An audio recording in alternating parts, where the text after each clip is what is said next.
વિદ્યાર્થીઓ ઉદાહરણ નંબર 11 કે પાસ પાસે વીંટાળેલા 100 આંટાવાળું 10 સેમી ત્રિજ્યાનું એક પૂંછડું, એટલે કે અહીંયા આંટાની સંખ્યા 100 આપેલી છે. ટોટલ આંટાની સંખ્યા કેપિટલ N બરાબર 100, N બરાબર 100. 10 સેન્ટીમીટર ત્રિજ્યા આપવામાં આવી છે, એટલે કે R 10 સેન્ટીમીટર, મીટરમાં મેળવીએ તો 0.2 મીટર. પૂંછડું 3.2 એમ્પિયર વિદ્યુત પ્રવાહ ધરાવે છે, મતલબ કે પ્રવાહ I 3.2 એમ્પિયર. તો હવે પૂંછડાના કેન્દ્રમાં કેટલું ચુંબકીય ક્ષેત્ર હશે મારે શોધવાનું છે. તો આપણે થિયરીની અંદર કેન્દ્રમાં ચુંબકીય ક્ષેત્ર શોધવા માટેનું સૂત્ર શીખી ગયા છીએ કે કોઈ પણ પૂંછડામાં કેન્દ્ર પર ઉદ્ભવતું ચુંબકીય ક્ષેત્ર એટલે પ્રવાહધારિત પૂંછડાના કેન્દ્રમાં ચુંબકીય ક્ષેત્ર B બરાબર સૂત્ર છે μ0NI/2R. આવું સૂત્ર આપણે શીખી ગયા છે. μ0 એટલે કે 4 pi into 10⁻⁷. n આંટાની સંખ્યા આપણને આપવામાં આવી છે 100. I પ્રવાહ છે 3.2 ભાગ્યા 2, R ની ત્રિજ્યા 0.2, બરોબર છે. આ પોઈન્ટ ઉડી ગયા બંને, તો મને B = 4 pi into 10⁻⁷. 100 એટલે 10 ની 2 ઘાત, અહીંયા 16 ભાગ્યા 2 ગુણ્યા 2, કારણ કે બંને પોઈન્ટ ઉડાવી નાખ્યા. 2 * 16, અથવા તો ડાયરેક્ટ આપણે કરી નાખીએ, એ નથી ઉડાડવું. 4 ઉડી ગયા, તો આપણી પાસે વધે હવે 16 ગુણ્યા પાઈ ની કિંમત 3.14, 16 ગુણ્યા 3.14. અહીં 10 ની 7 ઘાત છે, 7 માંથી 2 ગયા એટલે 10 ની -5, 10 ની -5. 16 ગુણ્યા 3.14 કરો એટલે લગભગ તમને જવાબ મળશે 16 ગુણ્યા 3.14 એટલે 16 * 48 ગુણ્યા 14 એટલે લગભગ તમને 2 જેટલો જવાબ મળશે. સોરી, અહીંયા બાય મિસ્ટેક 1 સેન્ટીમીટર છે, 10 સેન્ટીમીટર 0.1 મીટર થશે. તો પરિણામે અહીંયા પણ 0.1 આવશે. તો અહીંયા 1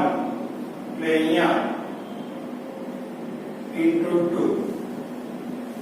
બરાબર. તો પરિણામે B = 16 ગુણ્યા 6.28 ગુણ્યા 10 ની -5, 16 × 96, એટલે લગભગ આની જે કિંમત આવશે, આની જે કિંમત મળી છે તે 2 ગુણ્યા 10 ની -3 ઘાત જેટલી કિંમત મળે છે. કેટલી મળે છે? 2 ગુણ્યા 10 ની -3 ઘાત.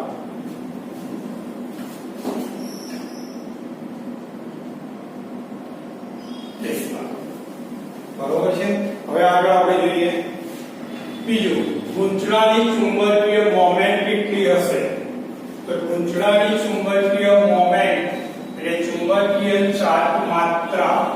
શોધવાની છે. તો ચુંબકીય ચાર્જ માત્રા શોધવા માટે પૂંછડાની ચુંબકીય મોમેન્ટ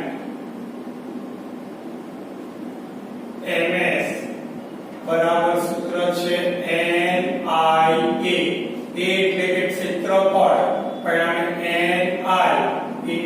પાઈ r સ્ક્વેર ક્ષેત્રફળ ચાલો માટે ms બરાબર n છે 100 એટલે 10 ની 2 ઘાત પ્રવાહ 3.2 પાઈ 3.14 અને r ત્રિજ્યા 0.1 એનો સ્ક્વેર 0.1 એટલે 10 ની -1 અને એનો પણ સ્ક્વેર બરોબર તો પરિણામે આ 10 ની -2 ઘાત અને આ પ્લસ 2 ઘાત એટલે ઉડી ગયા તો માટે વધશે 3.2 ગુણ્યા 3.14 3.2 ગુણ્યા 3.14 તો માટે 3.2 ગુણ્યા 3.14 એટલે યાદ રાખવાનું હંમેશા 3.14 એટલે પાઈ થશે તો 3.2 ગુણ્યા પાઈ કરો એટલે એનો જવાબ કેટલો આવશે 10 એકમ આવશે એમ્પિયર મીટર સ્ક્વેર ત્યારબાદ સી ગુંચળાની પ્રારંભિક અને અંતિમ સ્થિતિમાં તેના પર લાગતા ટોર્કના મૂલ્ય કેટલા હશે પ્રારંભિક સ્થિતિ અને અંતિમ સ્થિતિમાં ટોર્કનું મૂલ્ય શોધવાનું છે ગુંચળાની 90 ડિગ્રી જેટલું પ્રમાણ આપવામાં આવે છે તો પ્રારંભમાં θ1 બરાબર 0 ડિગ્રી તો અંતિમ θ2 બરાબર 90 તો પરિણામે આપણી પાસે સૂત્ર છે ટાઉ બરાબર mb sin થીટા શું છે ટાઉ બરાબર mb sin થીટા તો આના પરથી ટાઉ1 બરાબર mb sin થીટા 1 m આપણને મળે કેટલો 10 m કેટલો મળ્યો છે આપણને 10 b આપણે લેવાનું છે અહીંયા રકમમાં આપેલું છે કેટલો લેવાનો રહ્યો છે 2 ટેસ્લા અને sin 0 ની કિંમત 0 તો પરિણામે tau1 0 એ જ પ્રમાણે tau2 mb sin theta 2 10 2 sin 90 sin 90 ની કિંમત થઈ જશે 1 તો મારે tau2 10 2 20 તો તફાવત tau tau2 tau1 એટલે કેટલો આવશે 20 tau2 tau1 એટલે કેટલો આવશે 20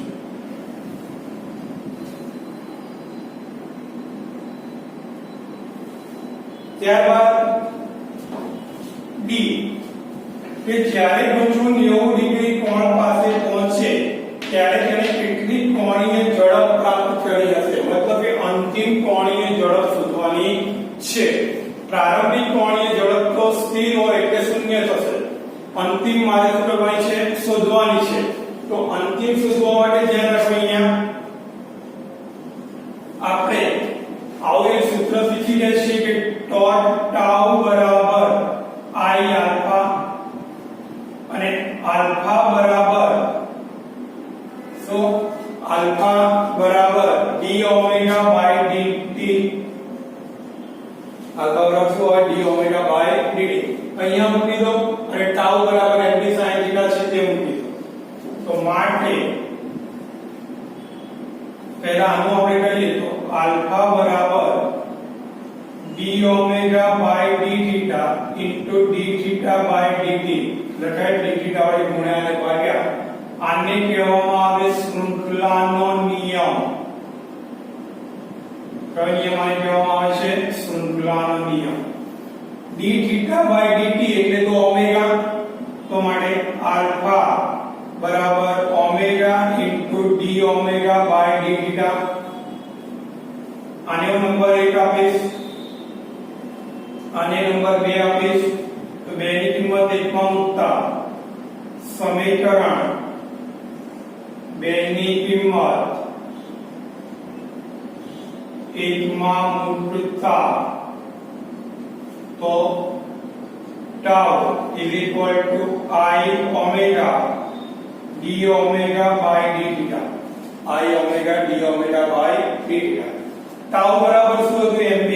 sin theta માટે mb sin theta is equal to I omega d omega by d theta આ d થીટા ની આ સાઈડ લાવી દઈએ આપણે તો માટે I ઓમેગા d ઓમેગા બરાબર mb sin theta d theta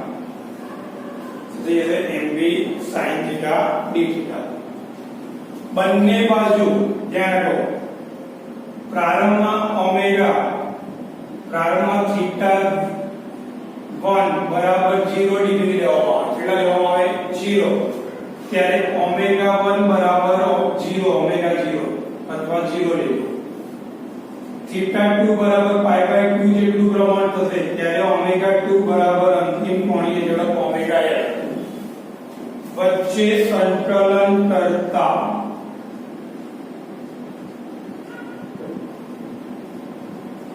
આ બંને ગ્રીન વચ્ચે આનું સંકલન કરો સમીકરણ નંબર 3 નો તો માટે જેનું સંકલન કરવામાં આવે તો I સંકલન 0 થી omega l omega d omega બરાબર mb સંકલન 0 થી પાઈ by 2 sin theta d theta અહીંયા x નું સંકલન તમે x2/2 કરો છો તે પ્રમાણે ઓમેગા નું સંકલન થશે ઓમેગા સ્ક્વેર બાય 2 0 થી ઓમેગા l બરાબર mb sin theta જેનું સંકલન થશે માઈનસ cos theta શું થશે માઈનસ cos theta 0 થી પાઈ બાય 2 માઈનસ ને બહાર કાઢી લઈશ અને આ કિંમત મૂકો અહીંયા તો માટે I omega x square minus 0 by 2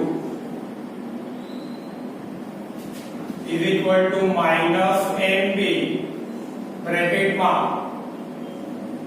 cos pi by 2 minus cos 0 માટે I omega square l by 2 is equal to cos pi by 2 કિંમત 0 cos 0 ની 1 એટલે minus 1 વધે into minus એટલે શું આવશે mb તમારે અંતિમ કોણીય ઝડપ શોધવાની છે એટલે omega square l બરાબર 2mb upon I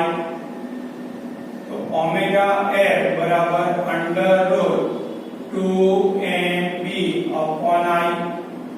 એટલે અંડર રૂટ 2